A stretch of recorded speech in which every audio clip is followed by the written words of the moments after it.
रूस के सदर व्लादिमीर पुतिन ने रूस की न्यूक्लियर फोर्सेस को खुसूसी अलर्ट पर रहने का हुक्म दिया है, जिससे दुनिया भर में तशवीश की लहर दौड़ गई है। लेकिन तज्जियाकारों का ख्याल है कि इन इक़दामात से रूस मुमकिना तौर पर दूसरे ममालिक को खबरदार करना चाहता है कि वो यूक्रेन में कशीदगी में इजाफा करने में मदाखलत ना करे, कि वो जौहरी हथियारों का इस्तेमाल करने का कोई इरादा रखता है। जौहरी हथियार तकरीबन 80 साल से मौजूद हैं और बहुत से ममालिक इन्हें एक ऐसी दिफाई सलाहियत के तौर पर देखते हैं जो उनकी कौमी सलामती की जमानत फराहम करते हैं। रूस के पास कितने एटमी हथियार हैं? जौहरी हथियारों के तमाम आदाद और शुमार अंदाजों पर ही मबनी है, लेकिन फेडरेशन ऑफ अमेरिकन साइंटिस्ट के मुताबिक रूस के पास 5,977 जौहरी वॉर हेड्स हैं, यानी वो आलात जो जौहरी धमाके को मुतहरिक करते हैं।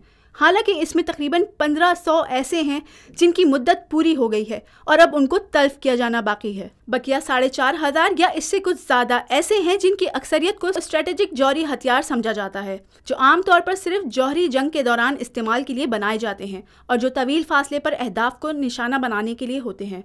बाकी छोटे कम तबाहकुन जौहरी हथियार जो मैदान जंग या समंदर में कम फासले तक इस्तेमाल के लिए हैं।